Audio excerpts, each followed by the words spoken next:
कश्मीर और देहरादून मसूरी माउंटेन्स के बीच में हमने शूट किया जाके। एक लड़की है Rene who falls in love with this man called Sahir, जो कि पास्ट में 10 साल पहले उसकी मदर के साथ उनका एक रोमांटिक अफेयर था, और अभी 10 साल बाद साहिर हैज कम बैक उनकी लाइफ में।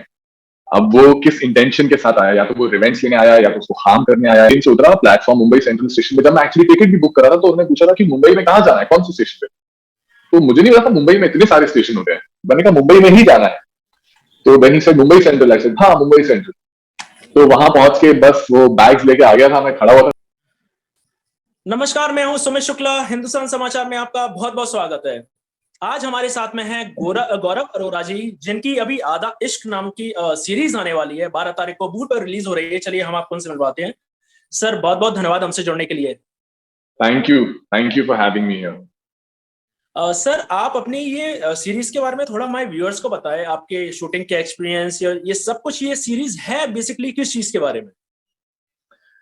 तो ये सीरीज है जो कि कश्मीर और देहरादून मसूरी माउंटेन्स के बीच में हमने शूट की है जाके। एक लड़की है Rene who falls in love with this man called Sahir, जो कि पास्ट में 10 साल पहले उसकी मदर के साथ उनका एक रोमांटिक अफेयर था, और अभी 10 साल बाद साहिर हैज कम बैक उनकी लाइफ में। अब वो किस इंटेंशन के साथ आया, या तो वो रिवेंज लेने आया या तो उसको हार्म करने आया है, that is the question. That is where हमारी कहानी जहां से शुरुआत होती है।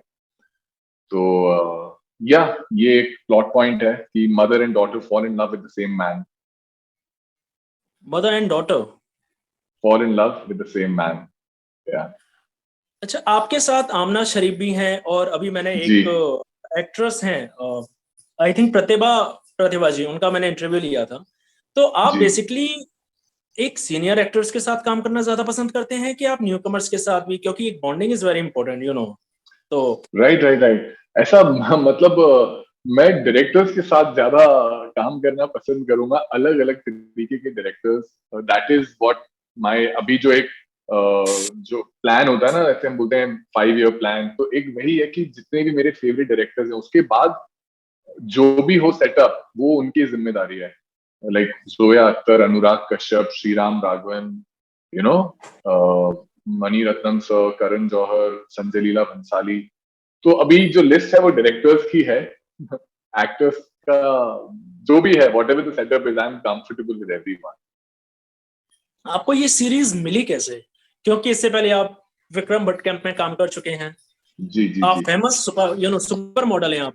तो आपका नाम ऐसे किसी ने रिकमेंड किया क्या कि आपको डायरेक्टर या प्रोड्यूसर ने डायरेक्ट आपको कॉल किया? तो तो उसके बारे में आप वूट के साथ लकीली मैंने पहले भी एक सीरीज की है जो कि बहुत सक्सेसफुल थी, असुर। फिर उसका असुर का सीजन 2 भी हमने शूट किया, और उसके बाद ये सीरीज जो मेरे पास आई, जब हम लोग मिले, मुझे कास्टिंग डायरेक्टर मुकेश के ऑफिस से कॉल आया, फिर मेरी मीटिंग हुई डायरेक्टर प्रोड्यूसर के साथ। जब उन्होंने ये एक चीज बताई थी कि it's a love story about a man, मतलब mother and daughter fall in love with the same man, तो दैट वाज, वो जो था ना, वो मेरे लिए एक हुक था। और उसके बाद जैसे जैसे पूरा सेटअप होता गया, जो जो स्टोरी पूरी सामने आई, जो नरेशन हुआ, एक्टर्स आए, तो वो सब तो आइसिंग ऑन द केक था। आपने कई लोकेशंस में आपने फिल्म शूट की है, चाहे इस सीरीज की मैं बात करूं या इससे पहले जो फिल्म्स की बात करूं। अगर डायरेक्टर या प्रोड्यूसर आपको एक फ्रीडम दे कि आप कहाँ शूट करना जाते मतलब जाना पसंद करेंगे, तो आप कहाँ हम्म। करना पसंद करेंगे? मोस्टली किसी ठंडी जगह पर, जैसे आपने यहाँ एक हिल स्टेशन पे आपने शूट किया है, तो आपकी चॉइस क्या? एक्चुअली ये बहुत ही अच्छा क्वेश्चन है। मुझे जो भी उस स्क्रिप्ट का जो डिमांड होता है ना, जैसे कि ये एक था, जैसे कि ये जो इसका कॉन्टेक्स्ट है इसका स्टोरी का, वो बहुत ही मॉडर्न है, कि मॉडर्न रिलेशनशिप्स का एक टेक है, जो कॉम्प्लेक्सिटीज होती है उन पे टेक है। लेकिन जो इसका ट्रीटमेंट है ना, वो बहुत ही एक ओल्ड स्कूल रोमांस है। लाइक वो ओल्ड स्कूल जो चार्म होता था, तो माउंटेन्स के बीच में, तो this is what is story का रिक्वायरमेंट था। बट लाइक जो रियल लोकेशंस हैं, मैं उन पे शूट करना ज्यादा प्रेफर करूंगा। अगर कोई आगे एक ऐसी कोई फिल्म या सीरीज या जो कुछ भी आता है प्रोजेक्ट मेरे पास, जितना रियलिज्म के हम करीब जा सकें, अगर उसका रिक्वायरमेंट है कि एक जेल में होनी चाहिए तो वो जेल में होना चाहिए, उसका रिक्वायरमेंट है कि वो स्विट्जरलैंड में होना चाहिए, तो अगर स्विट्जरलैंड में करेंगे तो ही उसको जस्टिस मिलेगा। अगर कोई आपको, सपोज मैं डायरेक्टर प्रोड्यूसर की बात करूं, आपको चॉइस दे कि आप किस एक्टर्स के साथ ज्यादा काम करना पसंद करेंगे, एक्टर हाँ, और एक्ट्रेस, तो ओके। आपकी चॉइस क्या? यार, I would love to work with Ranveer Singh. I love him. I think he's fantastic. Like, I am a huge admirer of his work and his personality. And I love Alia. I mean, amongst actresses, I think she is just like so, उतना talent है जो उनके पास, हर film में, हर film bye film वो और ही ज्यादा निखर के बाहर आती हैं। तो या,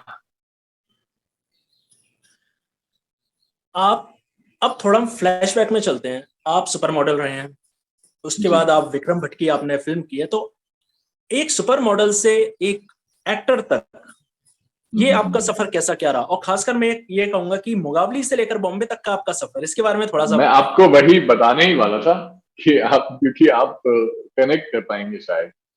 तो जब मैं बॉम्बे आया था तो that was my first time in Bombay. मुझसे पहले कभी बॉम्बे नहीं आया था। मैंने अपनी स्कूलिंग और ग्रेजुएशन इंदौर से किया था। मैं बोर्डिंग स्कूल में था वहां पे। तो बॉम्बे में मतलब जब मैं मुंबई आया तो मुझे पता ही नहीं था कुछ भी मुंबई के बारे में। मैं ट्रेन से उतरा प्लेटफॉर्म मुंबई सेंट्रल स्टेशन पे। जब मैं एक्चुअली टिकट भी बुक कर रहा था तो उन्होंने पूछा था कि मुंबई में कहाँ जाना है, कौन से स्टेशन पे। तो मुझे नहीं पता था मुंबई में इतने सारे स्टेशन होते हैं। मैंने कहा मुंबई में ही जाना है। तो then he said Mumbai Central. I said हाँ, मुंबई सेंट्रल। तो वहां पहुंच के बस वो बैग्स लेके आ गया था। मैं खड़ा हुआ था स्टेशन पे। फिर वो जर्नी है बहुत, उसमें तो घंटों बीत जाएंगे अगर मैं सुनाऊंगा तो। फिर उसके बाद जब मैं अपनी स्कूलिंग ग्रेजुएशन कर रहा था, मतलब हमेशा से एक एक्टर बनने का वो था दिमाग में। तो मैंने देखा था सब, अर्जुन, रामपाल, जॉन इब्राहिम, ऐश्वर्या, प्रियंका, बिपाशा। तो इन लोगों को देखा था मैंने कि all these models are getting into films. तो मुझे लगता था शायद मेरे लिए भी यही तरीका है, एक यही स्टेपिंग स्टोन है। तो मैं उस फ्रेम ऑफ माइंड से आया था कि पहले जाके मैं मॉडलिंग करूंगा। बट जब तक मॉडलिंग करके मैं उस लेवल पे पहुंचा जहां पे मैंने फिल्म वाले लोगों से मिलना शुरू किया, तब तक वो वेव पूरी उल्टी हो चुकी थी कि मॉडल्स कांट एक्ट। और ये हो गया था कि मॉडल से अगर कोई एक्टिंग कास्टिंग में कोई मिल रहा है तो वो पहले ही हो जाता था कि अरे, मॉडल एक्टिंग कैसे करेगा। एंड उसी बीच में मैं भट्ट साहब से मिला किसी दूसरी फिल्म के लिए, कुछ बात चल रही थी वहां पे, फिर नहीं हुआ। फिर then he called me again.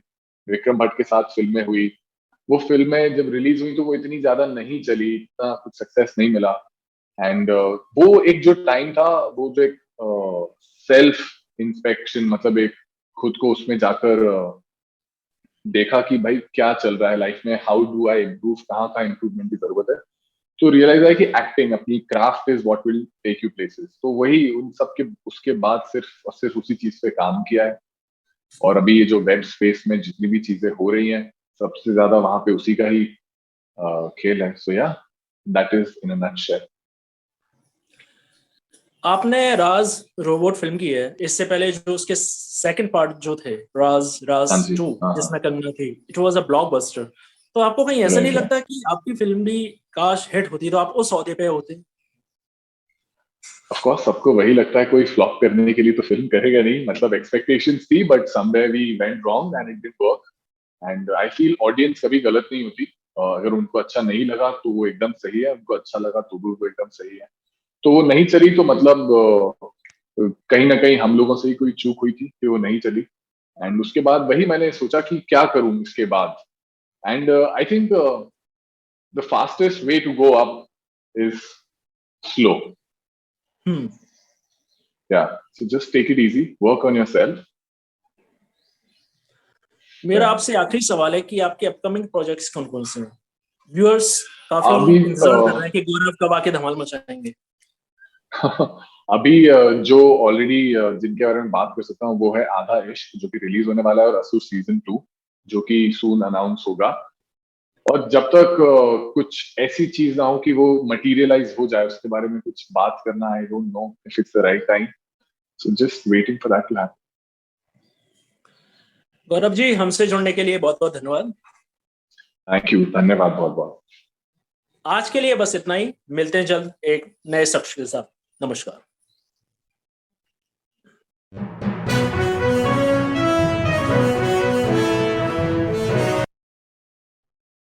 है।